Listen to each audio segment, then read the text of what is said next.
Hello, hello, and welcome, folks, to Intuitive Abundance. So good to be here. I'm super excited for today's show because today we have our rebranded new cover for the podcast. It is an energetic upgrade, it is a rebrand, it is beautifully designed by Rob from Lux Creative. Encourage you to follow him on Instagram. I will drop his link below. Thank you so much, Rob.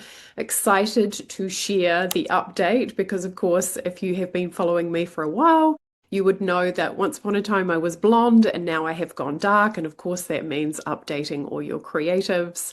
So here we are, new energy, new intro, new frequency, and a new rebrand. So super excited to talk today on the topic of money betrayal. Before I get started on that, though, I just want to do a big shout out to everybody who is listening all over the world. I really love looking behind the scenes and seeing where people are at, and I just wanted to do a little bit of a shout out. Obviously, I have listeners here in New Zealand, the United States. The next country is actually Germany, so a big shout out to all my listeners in Germany, Australia, Canada, United Kingdom, South Korea, Singapore, France, Japan, Netherlands, Philippines, Kenya, Bangladesh, Vietnam, Morocco, Pakistan, Costa Rica, Denmark, Hungary, Nigeria, Iraq, Israel, the Seychelles, India, South Africa, Ireland, and the United Arab Emirates. Thanks, everybody, for tuning in and listening. I just love tuning in and noticing where people are and what is interesting to you in terms of your own wealth creation, right? Like we've got, and even the cities that people are tuning in from, which is so fascinating. Obviously, Christchurch here, Auckland, and New Zealand, Melbourne, Brisbane, Portland, Oregon. I've been to Portland before, folks. If you're there and you're listening, big shout out to you guys. Great part of the country. Los Angeles, of course, Montreal, Quebec, Whangarei in the North Island, Sydney, Iowa, Tokyo, Ohio, Bristol, Connecticut, Waiau, Canterbury, Port Jefferson, New York, Singapore again, Berlin, Connecticut. It's so fun to look through all of this. I've actually done a lot of traveling. In Helena, Montana, I have most probably been there. Washington, DC, of course, I've been there. So a lot of the places where you're tuning in from, I've actually been to. So it's super fun to see that and to see where you all are all over the world. So thanks for tuning in and listening. Chattanooga, Tennessee. Love it, love it, love it. Haven't been there, but would love to go. So thanks so much, folks, for choosing the Intuitive Abundance podcast, because I know there's plenty of things that you have choice to listen to, but it means a lot to me that you're here and that you're listening. And today I really want to talk about money betrayal and how that can impact you and how it plays out in regards to your frequency. So, as you know, listening to the podcast, it's all about the frequency. Your frequency speaks before you even open your mouth. You are emitting a signal all the time, all day long, and you know that your frequency is made up of your thoughts, your beliefs, your emotions, where you place your attention, what you are making things mean, your perspective, your level of certainty, your self-perception. So when it comes to energetics, it's super exciting and super interesting to kind of look at the places where our energy has been contracted. And of course, in our money experience, at some point that is going to be connected to betrayal. And with great love and affection, there is a story that I want to share with you that happened when I was in my early 20s, and I have absolutely nothing against the person. However, if you are listening, I'm sending you lots of love. Because when I was in my 20s, I had an experience that shocked me when it came to money. I had a situation where a friend of mine who knew me very well, so she knew my date of birth, she knew my full name, etc. Obviously, she knew where I lived. She actually impersonated me. She pretended that she was me, and she rang up a government department. It was when I was studying, so it was actually to access a student loan. And she pretended that she was me, and she asked to draw money down, but of course the money went into my bank account. So one day I woke up and I had, I think it was like $1,500 in my bank account. Now, this is quite some time ago, folks, so that was a lot of money back then. right? Like rent, I think at the time I paid was maybe $60. So using that as a ratio, demonstrating how old I am as well, but using that as an awareness to kind of go, like now people in New Zealand are paying like $500 a week for rent, right? But back then, that's what I was paying to share a room in a flat. And this money came into my bank account and I couldn't figure it out. So obviously, I saw that had come from my student loan. So I rang them up and managed to piece it together and figure out that somebody else had impersonated me. And then thinking about who that might be. Anyway, it came to light and I did have a conversation with this person, and I basically said, "What were you thinking?" And she actually wanted the money to buy a car.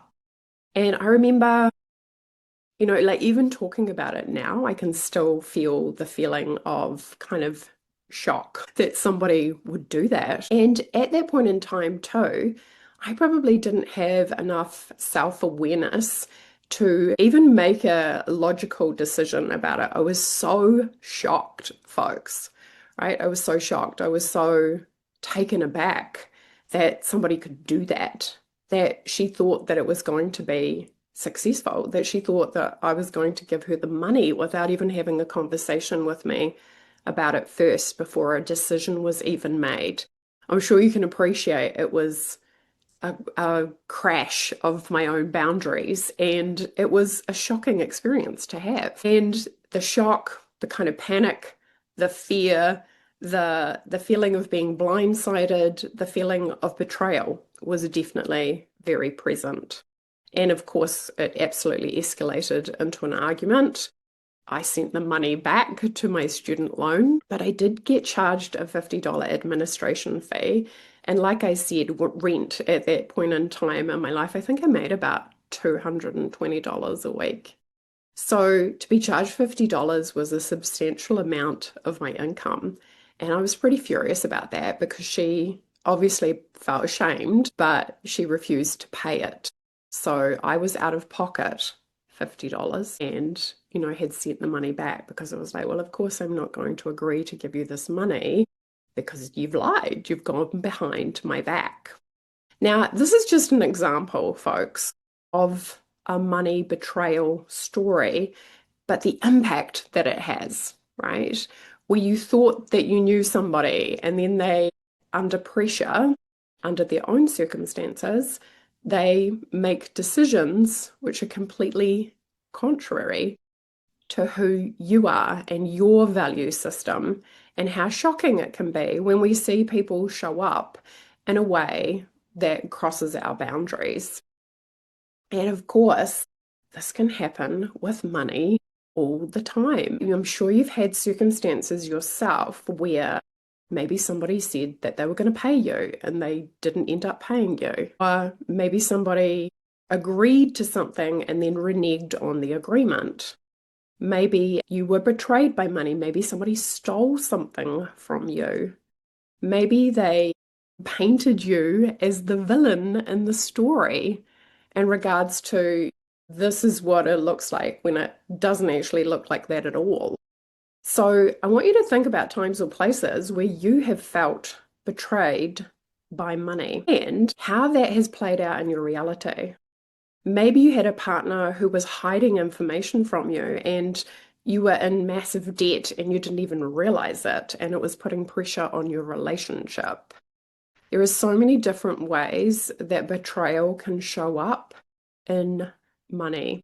And of course, this becomes extremely sensitive because it's not just about money or betrayal, it's also about a betrayal of our value, how we see ourselves as humans, and how other people treat us and their value proposition.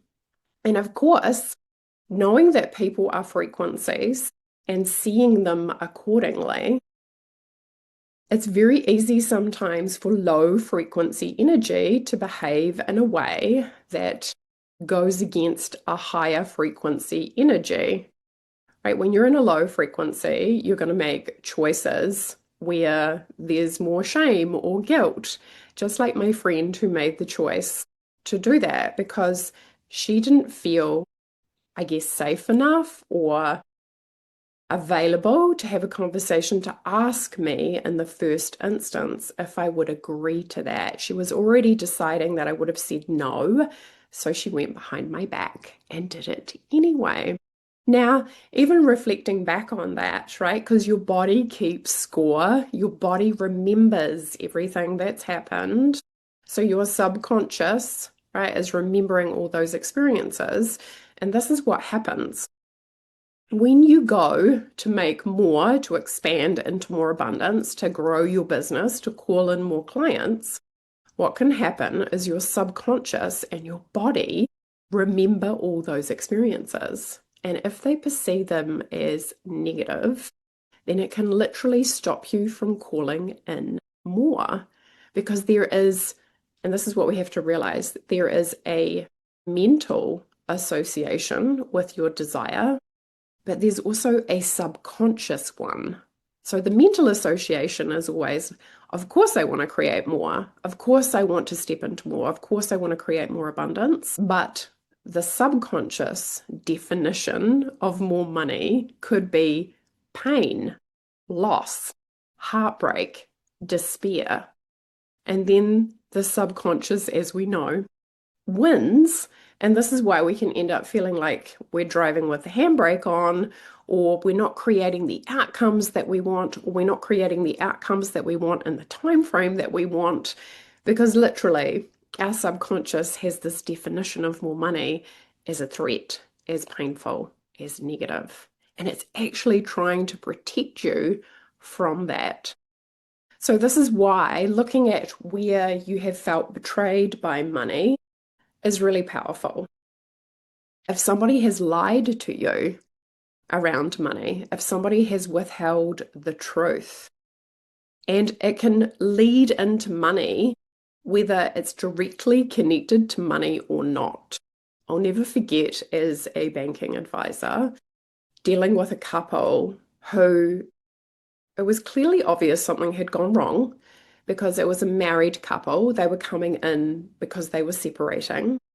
He was furious, mad, obviously, clearly very hurt by whatever had happened. She was in floods of tears. It was an extremely awkward and uncomfortable situation. He was so mad at one point. I said, look, I need you to sit outside because when you're separating people, you have to put a block on their account and then create one for her and one for him. So I had to do that kind of separately. She's crying as she's filling out her documentation.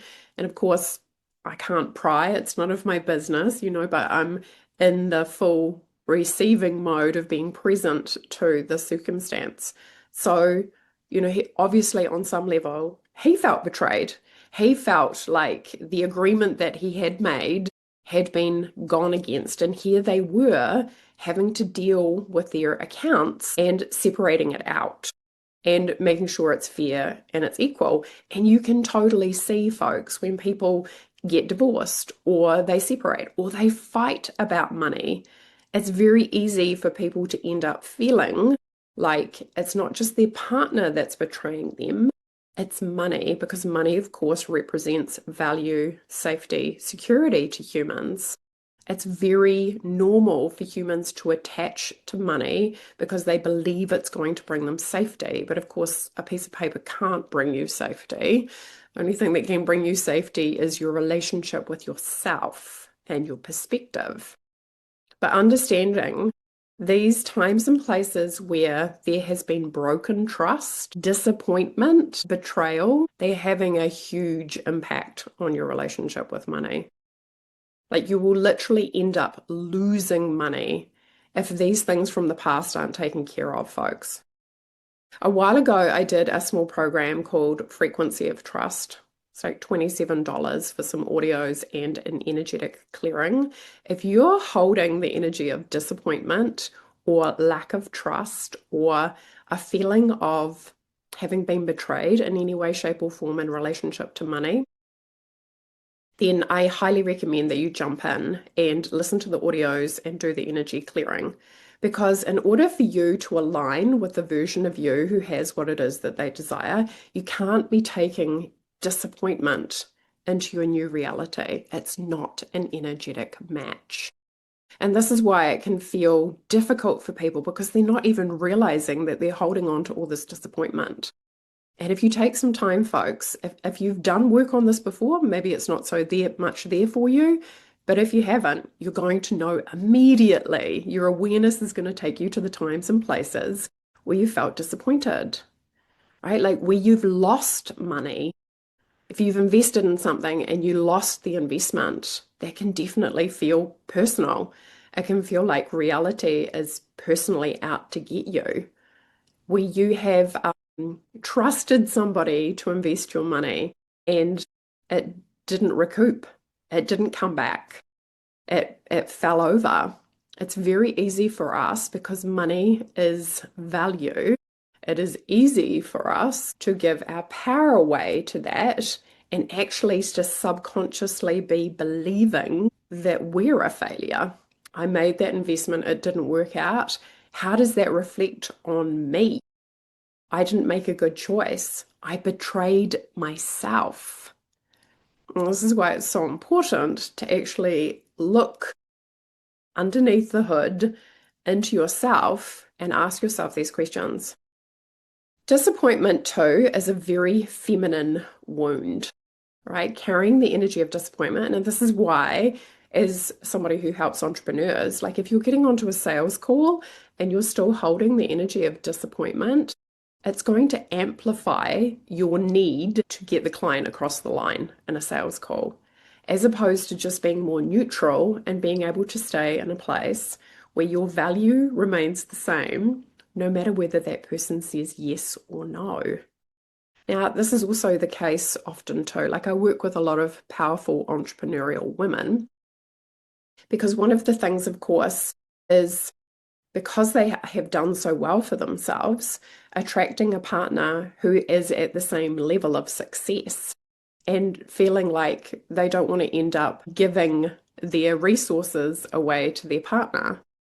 And again, depending obviously where they're at in their own life journey, because that's quite different if you're younger and you're wanting to create a family and you're pooling resources, or you are the breadwinner. And again, these things are internally agreed to, but often too, right? This feeling of like being very successful and being fearful that, again, just like men often are, that somebody is going to step in and take money away from you. This is how it can literally play out. The pattern plays out whether it's in business or in your personal life.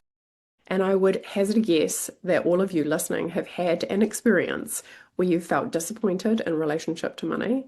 You have felt betrayed in some way, shape, or form around money or value or your value in relationships, and money was part of that dynamic. Right? When people break up, I've seen this a lot from being an ex-banker, having to go through the process of a settlement and arguing for who gets what. Now, some people will just collapse and just let the other person take what it is that they want. Other people, and again, that still ends up meaning that they're holding disappointment. Other people will fight it out because it's like they're fighting for their value, whereas their value is actually inherent. Money is always replaceable, folks. But if you have fear, of course, you're not going to want to let it go. You're going to be attached to it. You're going to feel like I need it in order to be safe.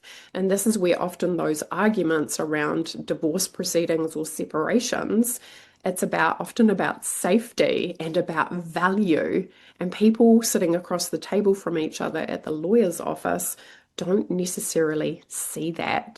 And if you're coming into those arguments with a lot of broken trust, a lot of disappointment, a lot of sense of betrayal, it can get really ugly really fast. And this is why we need to be really aware of what that's costing you. Like it is costing you to walk around in the energy of disappointment. It is costing you to feel ashamed in relationship to money. It is costing you to be a person who feels like people can betray you because of money, that they only want you because of money, that like they're being duplicitous, they've got an ulterior motive. And again, you can see when it happens once, that's all that's required, folks, for your brain chemistry to change. I like that experience happened for me when I was in my early 20s. It changed the way I saw people, the way I saw money, the way I saw friendships. That changed. Right? And I was still friends with that person for a long time after that until it became unsustainable. Right? But again, because I couldn't really see clearly, because this is what happens often when we're in our own experience, we can't see the wood for the trees. This is often why we need a coach. We need somebody to say, well, what does the boundary look like? What does the standard look like? If you were really valuing yourself, what kind of people would you have around you? And by having those conversations accordingly, because you really do attract who you are, folks. The conversations that I have with my friends these days, they're not about other people. I don't talk about other people. We talk about our hopes and our dreams and our goals and how we're showing up in relationship to those things. We're talking and supporting each other into ideal life creation. We're activating that. We're talking about that. We're talking about what we desire for the future.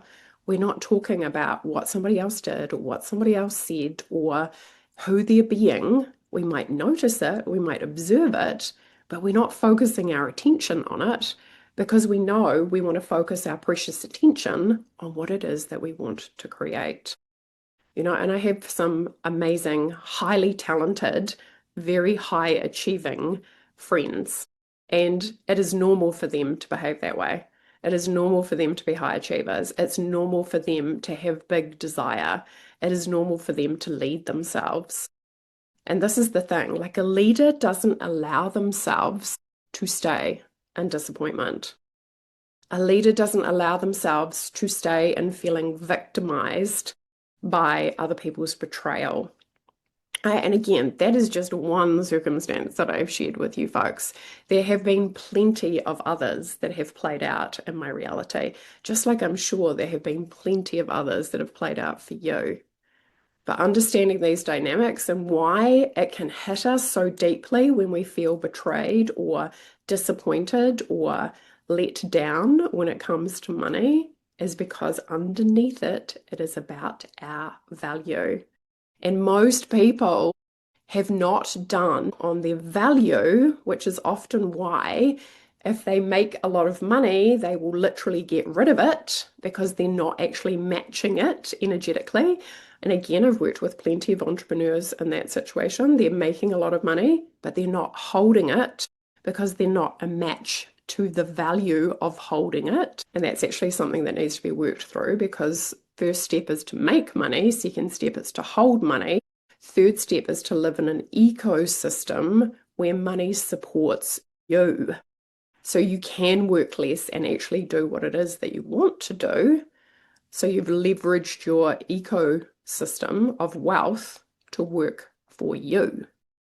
So there's different steps in this pathway, but that very last step, of course, too, there is no disappointment in that ecosystem. The ecosystem works because you have shifted beyond feelings of betrayal. The ecosystem works because there is trust present. And that's what I love about the money journey is really it is about your unification with consciousness. It is about your unification with your infinite intelligence. It's about intimacy with self. It's about you knowing yourself as shameless. It's about you being confident and certain and allowing money to work for you, that you stop feeling powerless in relationship to it and you actually flip it into being a person where it's a tool that you use and it responds to who you're being. Being a person who understands the energetics. Remember, frequency defies logic. So your energy is felt before you've even opened your mouth, and money is responding to your frequency 24/7. This is what people don't understand about manifestation. You're doing it whether you're consciously aware of it or not. So you may as well take ownership of doing it consciously, which is just creation, and who you're being in relationship to it. Do you kind of run the energy of expecting money to run out, expecting money to betray you, expecting other people to betray you? Now, you might not be walking around in your head actually thinking that, but your body can be.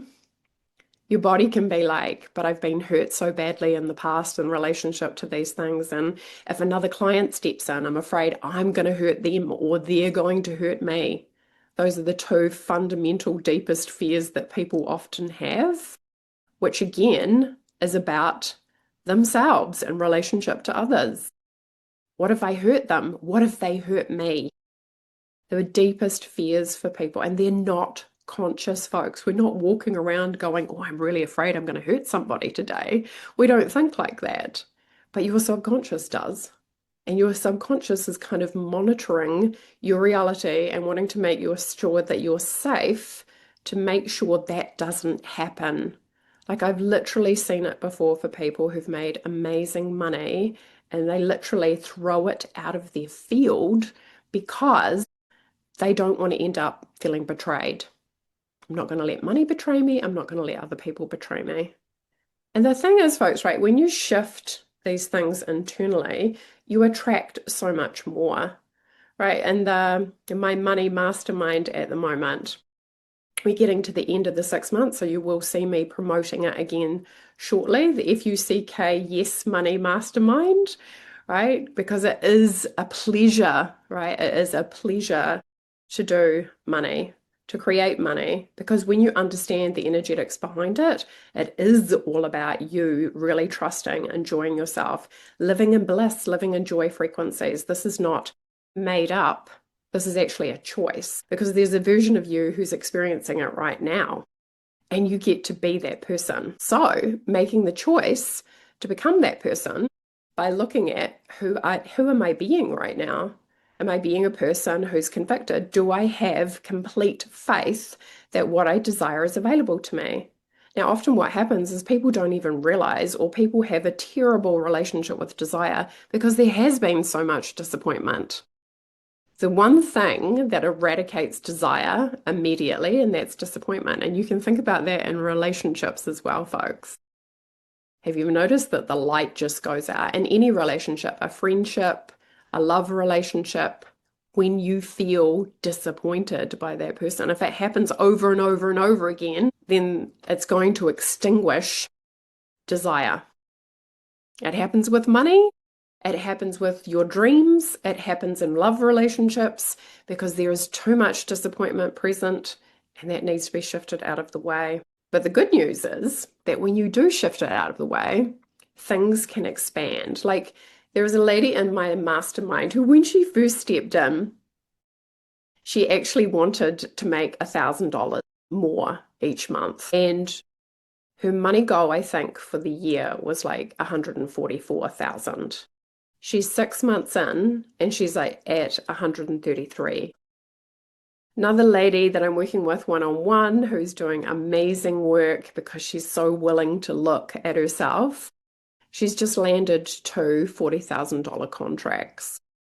This is what is available to you. And again, if you're listening to this and this is not your current reality because big numbers aren't normal to you, you want to normalize this. You want to be in environments and be in rooms where it's normal to create that. Because if your central nervous system registers that as, oh my goodness, that's a threat because I've been betrayed, you need to shift that, but you also need to normalize big numbers coming into your reality. This is how people can step into the world of energetics and go pretty much from zero to hero in a really short period of time when they understand the principles of creation behind reality. This is not something that is just available to some people.